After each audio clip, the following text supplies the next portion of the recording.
Se o ministério que Deus te deu for apenas a tua família, e o apenas a família aqui não é uma diminuição pelo contrário, toda a história da sociedade fundamentada em princípios e valores cristãos que nos trouxeram até aqui, está no pai, numa mãe e na sua prole. Quer destruir uma sociedade, destrua a família. O diabo sabe disso e ele está trabalhando para a degradação da família tradicional, tentando associar a palavra conservadorismo com a palavra retrocesso. E uma coisa não tem nada a ver com outra. Você ser um conservador não é você ser um retrógrado. Você ser um conservador é você ser alguém que guarda os preceitos e os valores dos marcos antigos. A Bíblia vai dizer assim, não mexam nos marcos antigos. Existem coisas que são imutáveis. Pode entrar geração, modernismo, cultura, mas existem marcos que são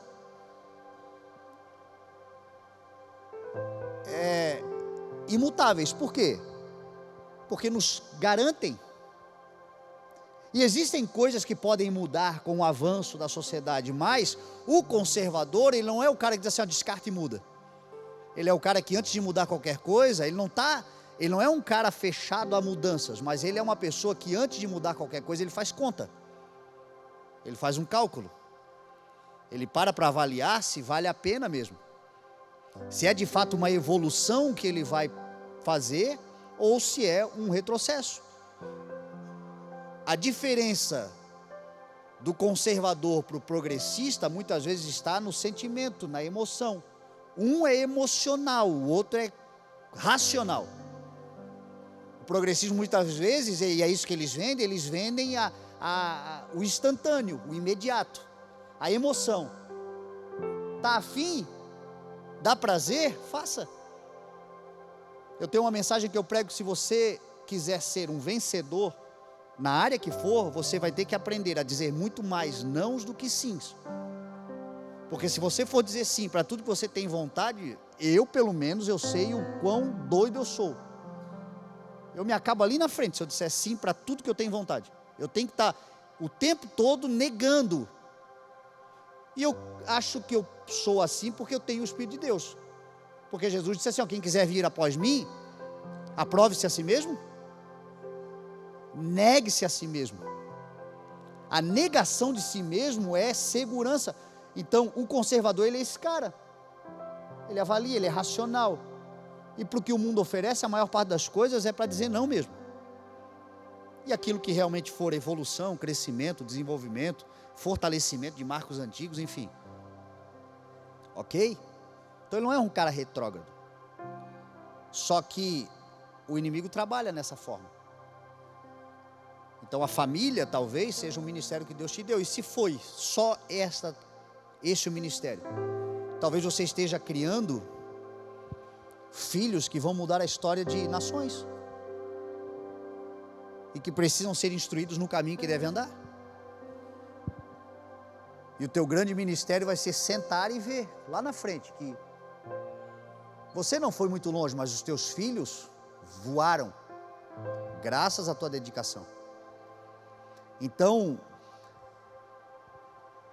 ministério é muito mais do que uma função eclesiástica. Agora, todo ministério tem fases. E a primeira fase, Paulo vai relatar na segunda carta aos Coríntios, no capítulo 6, no verso 1 e 2.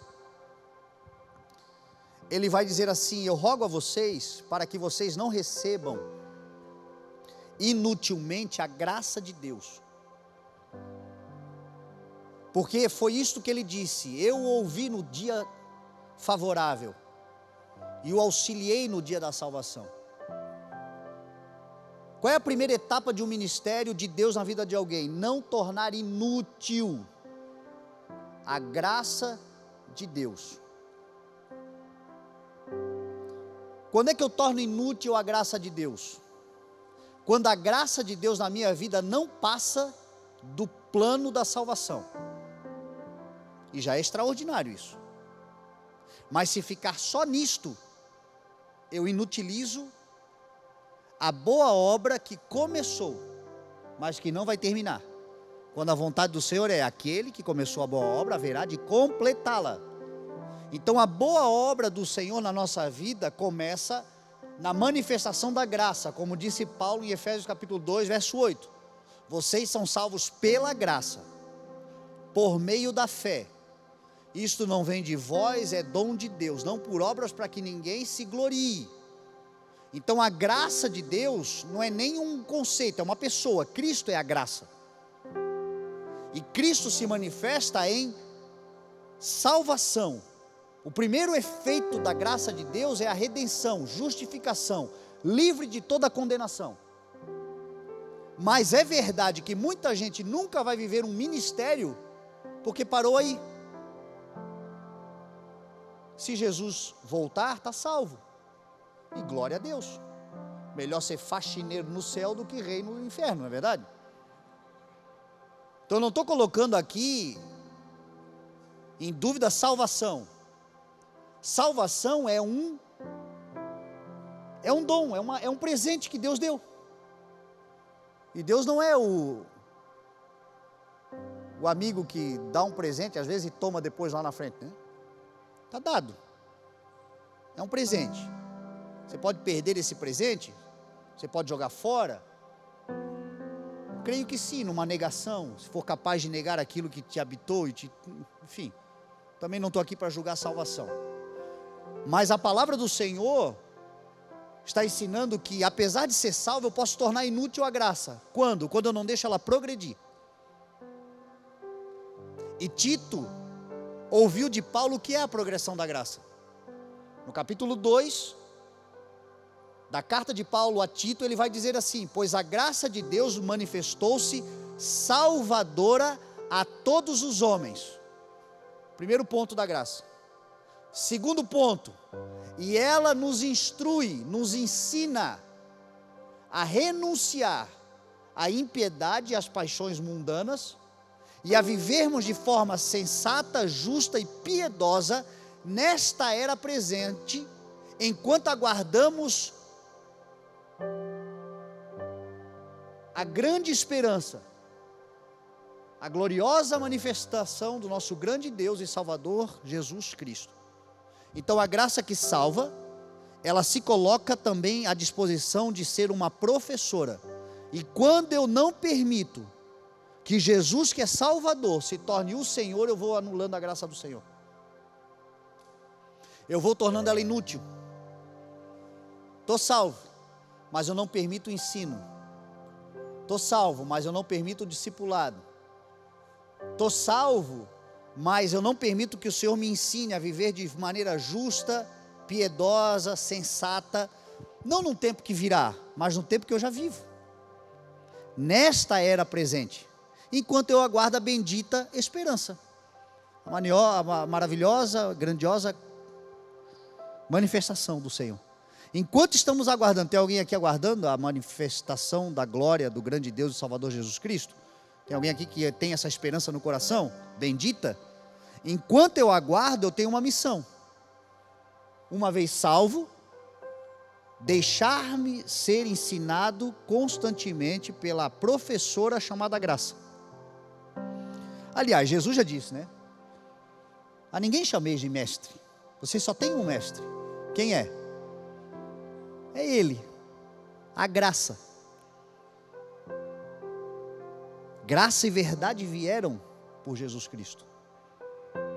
E Ele quer nos ensinar nesta era presente. Então o primeiro passo da carreira ministerial de qualquer pessoa é deixar-se ser instruído diligentemente, diariamente, pela graça do Senhor,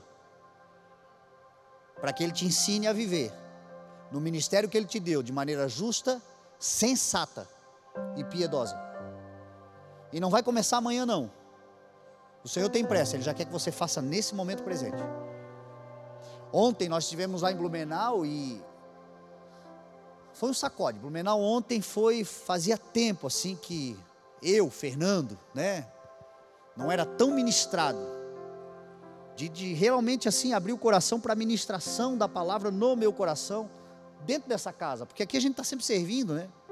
E aí ontem quem ministrou a palavra lá foi o bispo Flori, e Deus usou ele de forma extraordinária em relação a ministério, a chamada, a convocação.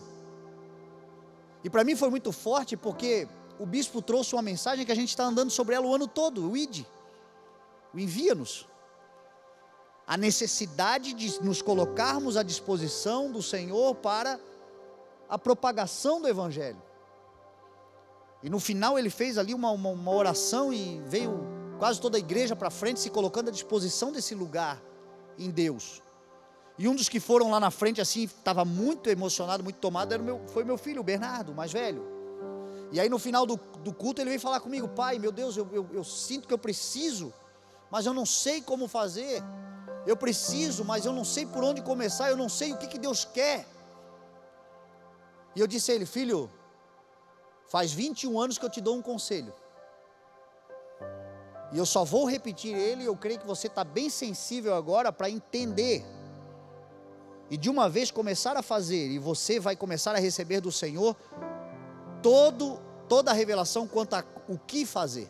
Porque a dúvida de muita gente: qual é, pai? Como a Bíblia. Vai estudar a palavra,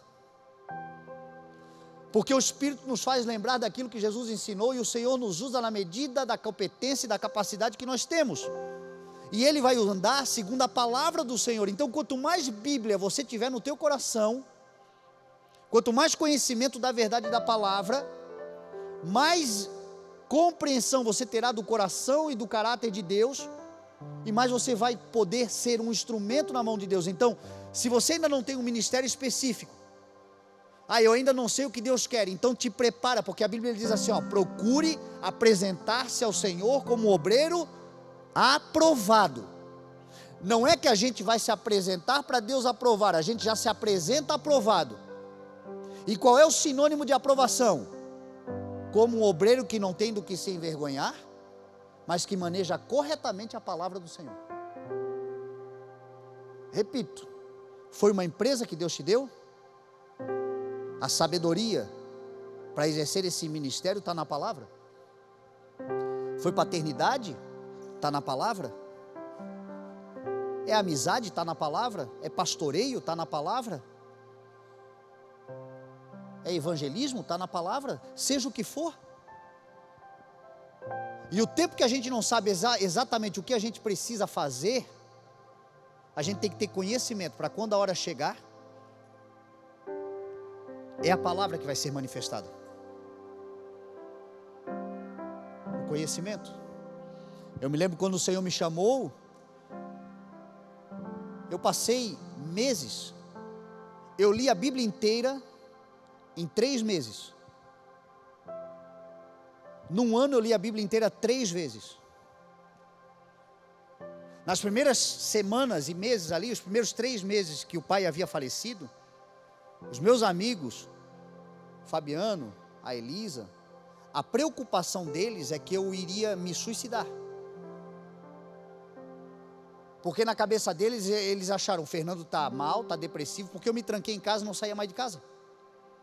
Eu não saía mais, eu não queria mais sair de casa, eu não atendia ninguém, eles passavam na frente de casa, o carro estava lá embaixo, a casa estava entreaberta, e passava assim 2, 3, 4, 5 dias sem, e eu estava dentro de casa, mas eu não estava depressivo.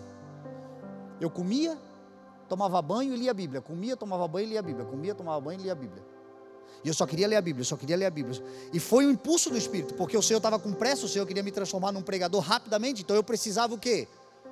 De conhecimento da palavra. Em um ano eu li a Bíblia 3 vezes. Tem gente que é crente há 30 anos e nunca leu a Bíblia. A leitura da Bíblia não é uma responsabilidade exclusiva do pastor. O pastor tem que ter a vergonha na cara de que se ninguém sabe, ele tem que saber, mas é uma responsabilidade para todos. Deixar a graça ensinar a nós é uma responsabilidade de toda a igreja. Todos nós somos obreiros, e a Bíblia está dizendo: na hora que você for se apresentar ao Senhor, apresente-se aprovado. E isso é responsabilidade nossa. E isto é não inutilizar a graça. Se o Senhor te salvou, prova que Ele tem um ministério na sua vida. Mas a graça precisa evoluir. Esse é o primeiro ponto. O segundo ponto está ali no verso 3. Quando começam a acontecer algumas coisas, Paulo vai e dá um conselho para a igreja de Corinto. Não damos motivos a ninguém, em hipótese alguma, para que o nosso ministério não caia no descrédito. O segundo ponto do ministério agora é você ter uma consciência do que você carrega.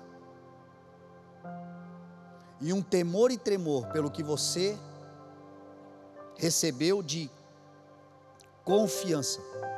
O que Deus te deu é extraordinário.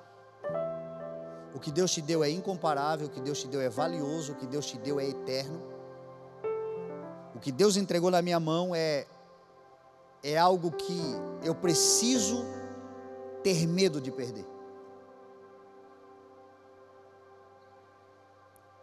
A gente precisa valorizar o que Deus deu, para não sermos motivo de escândalo a ninguém, em hipótese alguma, para que o nosso ministério não caia num descrédito.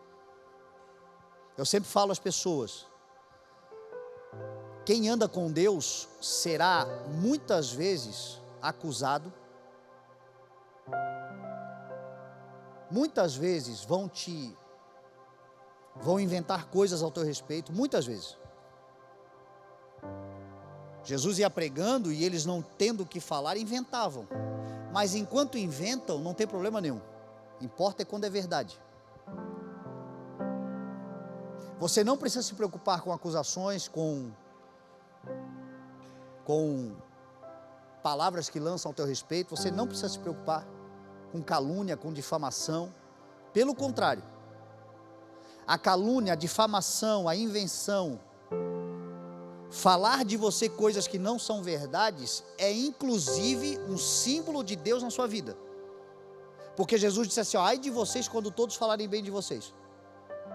Porque assim foram tratados os falsos profetas. Tem vezes que o que me alegra não é o elogio porque eu preguei bem. O que me alegra algumas vezes é alguém falando mal do que eu preguei, ou de quem eu sou pregando. Agora, eu faço uma ponderação humilde. É isso mesmo que eu disse, que estão dizendo que eu disse? É verdade o que estão falando ao meu respeito? Essa impressão que estão tendo em relação ao que eu estou falando é o que está no coração? Se for, em humildade eu preciso reconhecer, pedir perdão ao Senhor, a pessoas, enfim. Agora, se não for, eu tenho que me alegrar, porque ai de mim quando todo mundo falar bem de mim. Ai do ministro que o Senhor levantar, do pai que o Senhor levantar, do ministério que o Senhor levantar, se todos falarem bem de você. Às vezes nem aqueles que você está servindo com todo amor estão entendendo. Teve uma época do meu filho Bernardo, da adolescência, ali aquela fase da rebeldia que ele estava com raiva de mim, ele tinha raiva de mim. E ele dizia, porque tu não é meu amigo, tu só cobra, tu só reclama. Aí eu falava para ele assim, ó, filho, eu não me importo ser teu amigo agora. Se tu não, eu sou, mas talvez tu não me vê como um amigo, porque tu não tem maturidade para isso. A Bíblia diz que quem fere por amor mostra lealdade, mas o inimigo multiplica beijos. Tem vezes que o amigo é o único que vai te enfiar o dedo na cara. Ontem o bispo Flori contou um testemunho de um cara que chegou lá afrontando ele deu um tapa no meio da cara do cara. E o cara olhou para ele assim, tu me deu um tapa na cara e eu vou te dar agora uma surra de cinta também. Homem, grandão. Aí o bispo Flori falou assim, olha, mas não faça isso de qualquer, faça no espírito, que senão tu vai apanhar. Mas foi uma coisa tão do espírito, de uma afronta diabólica, de uma atitude que ele tomou, que aquele cara hoje está convertido, está vivendo o melhor de Deus na sua vida. Ele precisava de um tapa na cara naquele dia, para ele cair a ficha, que ninguém tinha coragem de botar ele no cerne dele, ele já estava fora da realidade. É uma loucura? É, mas foi o que aconteceu. E às vezes você não vai fazer isso fisicamente, mas você vai ter que dar um choque de realidade. Às vezes é num filho mesmo. Muitas vezes ele ficou com raiva e dizia assim: eu não estou aqui para ser teu amigo, eu estou aqui para ser teu pai. Lá na frente tu vai dar graças a Deus. Hoje ele entende muita coisa. E é assim que funciona. E uma consciência de que o que Deus te deu é muito importante. Não perca nunca essa consciência. Ontem foi um dia que Deus ministrou no meu coração, porque quando meu filho veio dizer assim: ó, pai, eu sinto que eu estou devendo, eu falei: filho, então peraí, me ajuda a pagar minha conta também, porque eu também estou devendo. Porque o sentimento que a gente está devendo, ele é inerente. A gente sempre, quem é que vai conseguir recompensar a Deus pelo que Ele fez por nós? Quem? Agora, uma consciência mínima eu tenho que ter: eu não quero atrapalhar o que Deus quer fazer. Não quero ser eu a envergonhar o nome de Deus por causa de atitudes que eu tomar, da minha falta de valorização. Por isso que Paulo diz, essa é uma fase do ministério, é muito importante, porque chega algum momento que a gente começa a funcionar. Eu acho que foi o pastor Luiz Hermínio que uma vez pregou uma mensagem, já há muitos anos, e eu guardei isto: a diferença entre funcionar e fluir. Tem gente que está funcionando porque você sabe fazer, e a coisa funciona, você sabe fazer. Mas uma coisa é funcionar, outra coisa é fluir. Em Deus nós somos chamados para fluir, não para funcionar somente. Mas fazer de uma forma fluida, e fluida tem a ver com o espírito, tem a ver com a alegria, tem a ver com o coração inserido na coisa, tem a ver com o temor e tremor do Senhor, tem a ver em não dar motivo a ninguém, hipótese alguma, de tropeço, para que o ministério não caia num descrédito. É muito difícil construir qualquer coisa, você sabe disso, e para perder, basta relaxar. Tem outra mensagem que eu prego: para a gente fazer o bem, a gente precisa se esforçar muito. Para fazer o mal, é só dar uma relaxadinha. Relaxou, o mal está presente. Então essa consciência, se foi Deus que te deu, é um ministério, cuida. E aí o terceiro ponto está lá, no final do verso 11 e 12, que Paulo vai dizer assim: nós não restringimos o afeto que temos por vocês, mas vocês restringem o afeto que têm por nós. Como justa compensação, digo a vocês como a meus filhos, abram o coração de vocês para nós também. Uma coisa que nós vamos enfrentar no nosso ministério é o diabo trabalhando o tempo todo para fechar os corações que podem ser transformados por aquilo que a gente carrega. O tempo todo eu tenho que lidar com isso. O tempo todo eu tenho que lidar com pessoas tendo impressões ao meu respeito. O Júnior acabou de citar aqui. Ele queria apresentar um projeto, mas alguém já chegou para ele. Ele disse o nome, é o Nando. O Nando, está me vendo, Nando? Está me vendo, né, Nando? Cuidado para falar com o bispo e tal. Ou seja, atemoriza, amedronta, inibe. E o que é isso? O coração que se fecha. Eu tenho 15 anos de pastoreio, e eu já aprendi, por mais que eu pregue uma mensagem reta, pura, de Deus, em que alguém possa avaliar teologicamente, dizer assim: não tem nada que ele esteja falando aqui que desabone o Evangelho, é a palavra de Deus. Se eu não tiver o coração daqueles que me ouvem, é igual tentar atravessar uma parede de concreto no peito. Não adianta. Tem pessoas que eu estou pregando aqui num domingo à noite e a mensagem está entrando como faca na manteiga. E tem pessoas que estão ouvindo a mesma mensagem e bate numa porta trancada. Qual a diferença entre elas? A restrição do afeto. Alguns, o coração se abriu para o pastor Fernando, para o Fernando. Estou nem falando de Deus, estou falando do Fernando. Outros estão medindo o Fernando, estão chateados com o Fernando, estão Seja por falhas do Fernando, porque o Fernando realmente é um cara falho, mas às vezes por impressões que tiveram, de um dia que eu passei e não cumprimentei, um dia que, enfim. Hoje ainda eu vivi uma experiência aqui, eu estava brincando com eles. Estava sentado ali na mesa, só eu, sentado na mesa grande ali. Aí chegou a Bispa Lili, chegou a Ana, chegou o Jair e a Andréia, chegaram todos eles ali, foram comer. Pois eles não sentaram tudo na mesa da frente, deixaram eu sozinho. Aí eu olhei para eles, eu falei assim, ó, já pensou se sou eu fazendo a mesma coisa? É, porque o pastor é metido, não quer se envolver, não quer se misturar, olha aí, ó, soberbo, Deus subiu para a cabeça. Se eu for deixar entrar no meu coração o que vocês fizeram agora comigo aqui, eu vou embora, eu não quero mais saber dessa igreja.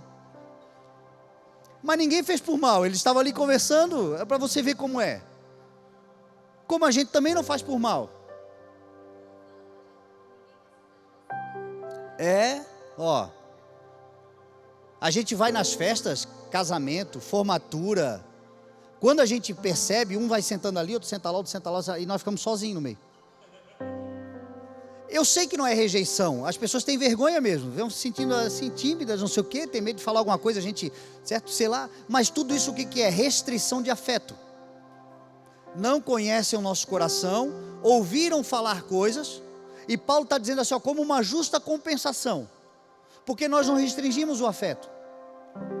Quando a gente está pregando uma palavra, quando a gente está dedicado, quando você liga, quando você tem um auxílio pastoral.